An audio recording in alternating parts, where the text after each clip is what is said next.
From headscarves, a good press, afros, cornrows, braids, perms, and fades.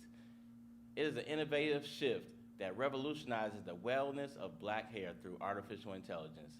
This is going to be a very interesting episode. I'm your host, Terrence Southern. Before we get into it, we took a break from the sneakers and we showed the boot game today.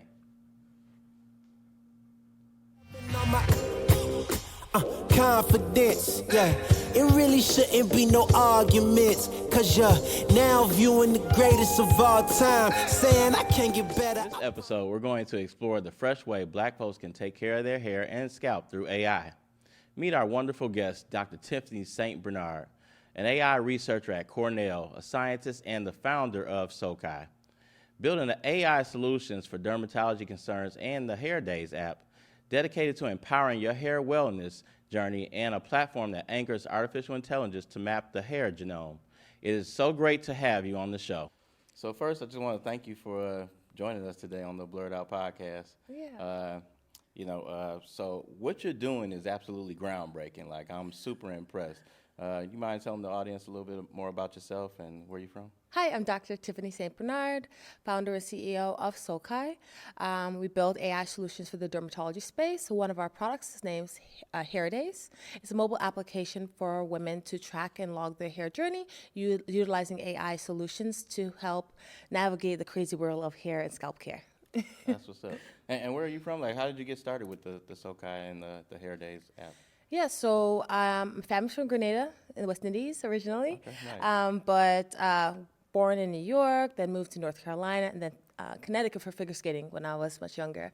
Yeah, I used to be a very competitive figure skater or ice skater for many, many years. All right, very nice. Okay. All right. Now today, the black hair care, black hair care is a $1 billion industry, and I know how seriously black women take their hair. Yes. I'm sure it's the same for you. What motivated you to start HairDays? Yeah, I always like to joke and say like hair market is basically like one of the few markets that almost anyone had or has hair, right? Like it's an enormous market. It affects almost everybody, right? But it often doesn't get the same love that other areas like skincare for some reason get. And the inspiration behind HairDays came from my own personal health and wellness journey. Okay. While I was doing my PhD in biomedical engineering at Cornell, I got really, really sick and lost a lot of my hair. And I saw this deep connection between my hair, mental health, and wellness. And I felt like that combination or like that Venn diagram overlap wasn't really being tapped into. And then after I did my PhD, I did a postdoc at Cornell Tech in AI, and that kind of sparked the applications of utilizing AI to even further help individuals along their journey. All right, cool. So is that the story that the situation you went through while you were at school and the hair loss, is that a story that you share with your audience to kind of get them engaged, and how's that influenced your audience?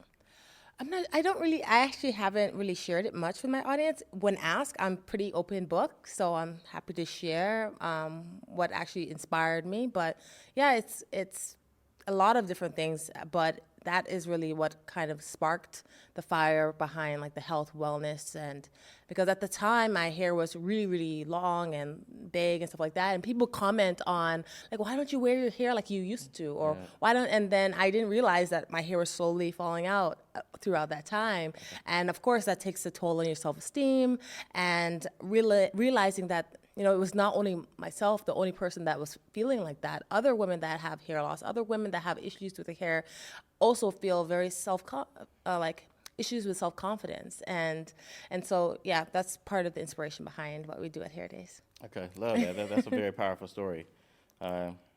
So you developed a scientific method that digitally analyzes hair and scalp. Can you talk a little bit more about the AI? Was it Layla and what she does? Yeah, sure.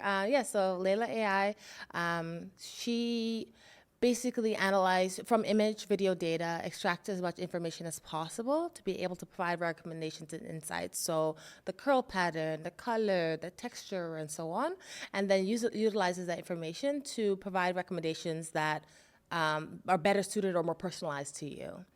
There's so many different products that are on the market today. It's just difficult to sift through and figure out which one works for you or which one, is a waste of your time, basically, right? And so like right now, the shopping experiences, you go to CVS or you go on Amazon, and there's so many different products. Like, how do you choose which one you should try or start with? It's kind of like a guessing game. Maybe which one looks cool, or some people open it and smell the package, but you can't really tell if it's going to perform in the way you want it to perform. And so that was kind of the vision behind Layla AI for the beauty and hair care industry. Why the name Layla? Layla actually came from my puppy. Yeah. I'm like definitely a dog person. I love, right now I have 2 poodles actually. And What are their names? one's a Rosie and one's Maya. Okay. And they're both pretty small, so I can travel with them. But yes, I love dogs. That's good. No, I like that. So there's so many ways that you can wear your hair. With AI, new products, what are some of the more resources like your app and does it matter what we do with our hair? Does it matter? I see hair as a form of expression, same way clothing and shoes and stuff like that are. And so to me, it definitely matters. And it's how you style your hair really is a personal choice. And can you repeat the first part of the question again? Yeah, like what type of products and resources, for your app, what are some different ways that you can wear your hair, and does it really matter when it comes to AI? Oh yeah, so AI you could think of it as a way of like automating what might take like a lot of time and energy for an individual to do. And so one of the beauties of AI is that instead of like being able to combine I know your hair texture, I know you live in this environment, stuff like that. Like at a high level, an expert can do that too. But imagine a computer being able to bring in like millions of different attributes and being able to tailor the recommendations specific to you. And so that's how you can get more personalized insights and recommendations from a computer versus an individual. And it can also empower the experts to be able to make more tailored recommendations. So I see AI as like empowering. It's almost like a superpower, empowering others to make better decisions, live healthier, more fulfilled lives. It's not really a replacement. And I think I answered the second part of your question about does it matter? I definitely think it does. It does. So can this app be used for, whether you're wearing like an afro, or is it curls, is it cornrows, or is it, your hair can be flat iron? Like it would work for all different hairstyles? Yes, our app right now is not really focused on styling. It's more focused around health and wellness. Okay. But yes, you can definitely use it to get one of the features in our app has like expert insights from dermatologists, trichologists that are expert in their specific areas, and they're like kind of Instagram story, bite-sized educational content to help you make more informed decisions around your health and wellness journey.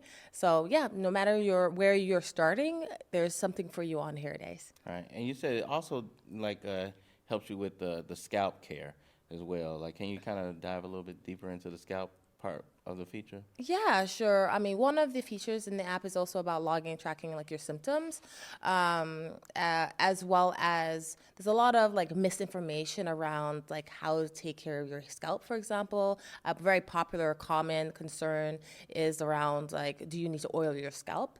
And a lot of people see like flaky scalp as a sign of having dry scalp, when in reality, most of the time, it's due to oily scalp. And so you adding more and more and more oil to your scalp, you're making the situation even worse. Right. And so on the app, we have truth and like myths and stuff like that. You can learn around the best ways to practice or take care of your scalp and hair on the platform. Yeah. Okay, good. No, I get it. So when I think of like scalp issues, I think of like alopecia or whatnot. Like, so what are some of the ways that, Black women can prevent damage to their hair and take care of their scalp, and to avoid things like an alopecia or other conditions that happen inside of the scalp? Yeah, that's a really great question. I think so. Alopecia is one of those concerns that it's multifaceted. Like there are oftentimes more than one cause. Of course, there's oftentimes like the root cause, like if it's an inflammatory type of hair loss, meaning like the scalp or immune system is overreacting, or if it's due to traction, meaning like tight hairstyles and stuff like that. There's basically having healthier practices in just on taking care of your hair and truly protective type of styles are actually beneficial. Oftentimes we like want beautiful like tight braids or like slick ponytails and stuff like that, but those actually are really damaging to your hair, especially if you have alopecia. Mainly because when you have many forms of alopecia, the hair strands get smaller. Then it means they're more weak and fragile. And so imagine like you're putting a lot of weight on the individual strands as you're pulling your hair back into these braids or tight styling. So you're really making the situation much, much worse. So being gentle with the scalp, being like using healthier products, and trying to avoid, unnecessary like tension is one of the, keys to healthier, hair. So personally for me, like I'm a father of a 10-year-old. I have a daughter. And so sometimes I do her hair and I get it braided because when I don't want to do it. Like what are some of the healthier hairstyles that are softer on the scalp and don't cause as much stress? Yeah, so I would say like looser, but like a messy bun. Okay. Instead of like slick and like baby hairs laid down, they're cute and you can do it once in a while, but it's really easy to pull out the hair, especially around the edge. Like just like like if I want to geek out for a second, like as you're pulling your hair back, like there's more force like being pulled around the edge, the hairline, and then it gets softer as you get to the back. So oftentimes you'll notice with people with like the traction type of alopecias, you'll see it around the edge. You'll also sometimes see it like where the ponytail is, because those are the areas that you have the most amount of force or most force from the ponytail or the braids and so on. So just being mindful of anything that if it hurts, you shouldn't, then it's too tight. So you should really undo it. If you actually go get braids and you have a headache after, your braids are too tight. Yeah. It shouldn't hurt. Okay. That's very informative for our audience, because I of course wouldn't know, like I don't have no hair, but no, as a father, like I said, I want to make a decision for my child, and I want our audience members to know how to make better decisions. So that's very informative. Yeah. I would also add maybe twists are also nice too. Okay. Like twisting your actual natural hair, not only with like a synthetic hair, but twisting and wearing it down or like loose bun or something like that. That's safer. Okay. All right. Good stuff. So, do you think that the high prevalence of vitamin D deficiency in Black women has anything to do with the hair loss? As I was kind of alluding to earlier, the hair loss is oftentimes not just one thing. I mean, of course, like I said, there are underlying factors for specific forms of hair loss, like male and female pattern baldness, for example. That's usually oftentimes could be genetic, but like your diet plays a role, your environment plays a role, your stress levels play a role, how you style your hair, as we just talked about, plays a role. It's like all of that matters. So definitely your vitamin D, definitely that doesn't only affect your hair, it affects a lot of things in the body. Okay. So you think about like hair as one of the last areas of the body to really get a lot of nutrients. So if you're having issues with your hair, you're probably having other issues going on in the body, even if it doesn't show up yet in the blood work. Right. Often like high blood pressure, like diabetes and stuff like that also affect the Black community. Those are things that you should make sure that you have under control, because it's, heart attacks are one of the number one killers of our community, right? But blood pressure medication, stuff like that also affect hair. So would you say like hair loss is a sign of other things could possibly be going on in your body? Absolutely. Okay. Anytime you see changes in, especially if they're rapid, like changes in hair, changes in skin, changes in nails, could be indicative of something else going on. So you should always ask and, get some blood work done. Check with your primary care doctor. All right. I'm curious, are these all things that you studied and learned during your research and, when you're at Cornell and whatnot?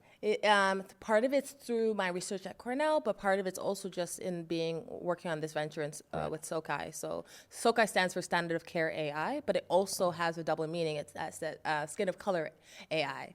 And so basically it's an acronym because we really focus on making sure that we build AI solutions that work for the diverse communities that they're supposed to serve. And our initial focus is on AI solutions for dermatology. And so, so I geek out all the time about all things dermatology, which is hair, skin, and nails. I love it. Yeah, and just so you know, it's okay to geek out on the BlerdOut podcast. So, it is okay, so have your way with it. So your app is very user-friendly, educational, and fun. I have a daughter, as I mentioned, and I think she would love this app. Would you recommend it, and is it safe for a child to use? Absolutely, yes. It definitely, it's intended for like all genders, all ages. There's nothing on there really that I could see that would be concerning. Yeah. Okay. Have you had children who've used the app before? Yeah, definitely. Yeah. And what's their experience been like? It's they love the colors and we also have, I love animation. So like when you log your hair, you actually get also shooting unicorns, which I love. You like unicorns? Yes, okay. All right, yes. cool. That's what's up. Yes. Do you get a lot of compliments about the color of your hair? Yeah, it definitely stands out, but it's actually one of my favorite colors. And so you'll see it in my clothes sometimes and also like the brandings that I'll choose. So you're your own brand. I love that. That's dope. Thank you. So you were awarded almost $1 million in scientific research grants. So congratulations. Thank you. What's next for you, and what's the vision for HairDays? Yeah, so right now we're in the process of raising our seed round, which is going to help accelerate our growth over the next 18 to 24 months.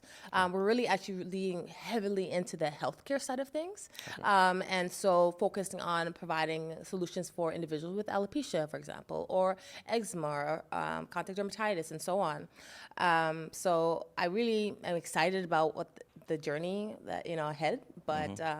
Yeah, that's where we're going right now. Okay, all right. Yeah, do you mind elaborating on some of the grants that you received and what was the process of getting to the point where you received $1 million, almost $1 million? Yeah, sure. So we've received grants from the National Science Foundation, National Institute of Health, and then the U.S. Government Health and Human Services. So I mentioned the HHS, or Health and Human Services one, basically was to help avoid endocrine disrupting chemicals, so toxic ingredients in products for Black women. And then the NSF grant, so National Science Foundation, that was for building out our Layla visual analysis system, so being able to extract as much information as possible from hair and scalp health to be able to make recommendations. And the most recent grant we received is from the National Institute of Health, is to be able to create a more on the recommendation engine side of things, but really leaning into the alopecia and being an intervention or a tool to help individuals regrow their hair. And be more compliant with their hair regrowth product. Yeah. Got it. All right, very good. I'm impressed. I'm so impressed. Thank you. And so what are some of your favorite hair products? Favorite hair products? Okay, let me think. So I love Mael Organics. I love their products, especially like the rosemary mint oil, which was really popular last year, trending. I love Melanin. I love her, what's it called?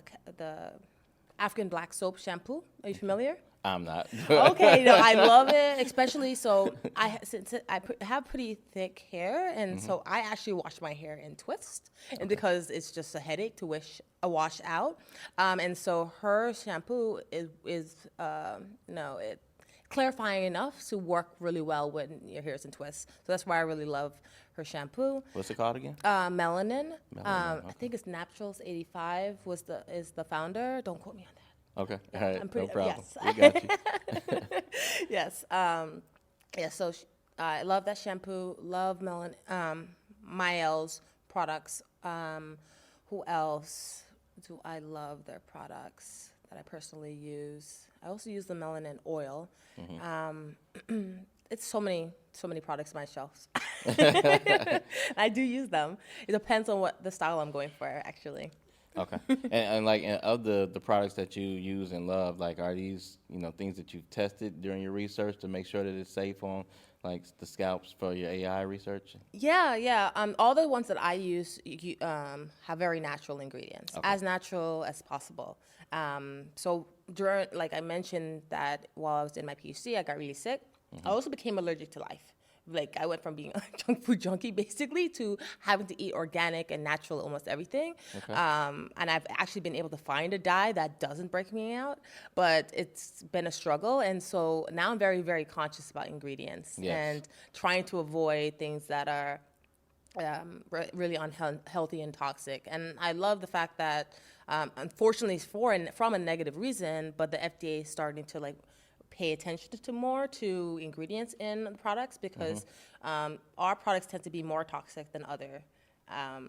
It's very sad. But Has any of your research had an impact on some of the practices and policies of the FDA and the things that the chemicals they put in food or other hair care products and whatnot? I'm not sure. I can't really speak Not to sure that, yet? but Okay. I mean, I would be honored if that was the case. That was the case. Like, they started changing things when you introduced your research. So let's hope that they are looking at these kind of Fingers things. crossed. They're gonna see this podcast and say, you know what, we need to do something about that. Yeah. Okay, very good. But one of the grants that we did receive was from the U.S. Government Health and Human Services, and that was specifically to help avoid endocrine disrupting chemicals in products for Black women. Okay. So they are starting to pay attention. Nice, very good. That's impressive. Is your app gender fluid? It's like, I believe in creating a platform for everyone to feel comfortable. So yes. Okay, I can use it. Yes, you can. Okay. We do have it is very, like I said, I love unicorns and sparkles, so they got a little bit of that in there, but Okay. there is a dark mode that's definitely more like, it's like more blacks, more sleek. The natural, the normal color is, I call it unicorn mode. Unicorn mode. Surprise. Nice. So Okay. it has more pinks and stuff like that in it. But yeah, anyone could use our app. I love that the app kind of speaks to your favorite colors and the things that you love. Like, it's you in the app. Right? That's you. pretty cool. So why do people need to download this app immediately? Like, what are they going to get from downloading your app? Yeah, so we believe, the app is definitely the best hair app out there today, now, right? It's the best app out there. Best hair care app out there. We packed it with so many features for every part of your hair and scalp care journey, from the tracking of your hair, like the symptoms, to tracking images and videos of what you're doing, educational content from experts, basically you name it. And all this is powered by, like, AI recommendations and insights as well. So, yeah. So I'm curious, because I'm in the AI as well. Like, what part of it is AI? Like, you can elaborate on, like, what's the AI part of it? Because, of course, like, there could be things that are programmed into it, I'm assuming. But then the AI, like, where it's acting, artificially and being informative. Like, So we use AI in 2 different ways. One, on the computer vision analysis. So computer vision, I know you're expert in this, but I'll still speak to it. Okay, computer vision is really kind of like the eyes of the computer, right? And so you're basically helping computers be able to recognize different things. And so that's one area that we're using AI, is to be able to help our AI system, Layla, to be able to identify different hair and scalp care attributes or characteristics that you can make informed or recommendation or insights on. In addition to that, then we're also utilizing AI for the recommendations. Okay, excellent. And so, tell everyone what makes it so life-changing and how it's changed your life. It's changed my life, and for now, okay, so you're asking from the perspective of me, the founder, or a user perspective? Which one are you asking about? Let's answer both. Okay. Yeah. So if you don't mind. Yeah, from the founder perspective, it's been rewarding to see how individuals have been using it and how the reviews and feedback about how I didn't know this or I didn't know that or I didn't feel like there was a place for me, and now they feel like feel comfortable in their own skin type of stuff like that. It kind of makes me like super excited what we're doing. That now from the user perspective, I see that it's really a place that you're able to get the insights and information that you need instead of surfing, like going on Amazon for products and like Instagram for inspiration and all these different places. You can get a lot of this information all in one place. Okay, all right, very good. And for our audience, like, this has been a really good conversation. And I've learned a lot. I got to go home and do some homework. But, if you could tell our audience kind of where we can learn more about your product and the HairDays app. Yeah, sure. So for HairDays, our website is and Instagram is My HairDays, so MyHairDays. And then the website is myhairdays.com. And then for SoCai, to follow our overall like dermatology wellness journey, it's SoCai Labs, so SoCai Labs. Very good. And is the SoCai also inside of the app? Like, are they like interchangeably connected to one another? They are. So SoCai is like our overall like business, and the AI lives under SoCai, and then the hair expertise is being used for Layla. Of Layla is used for HairDays. Okay. Thank you, Dr. St. Bernard, for interviewing on the BlerdOut podcast today. I need everybody to go download the HairDays app. It's going to work wonders for your hair and your scalp and give you the information that you need to have a healthier hair life. And this is Terrence Southern on the BlerdOut podcast. Make sure you hit that like button and subscribe to us and follow us on social media at BlerdOut Podcast. Thank you. Confidence, yeah. It really shouldn't be no arguments, 'cause you're now viewing the greatest of all time.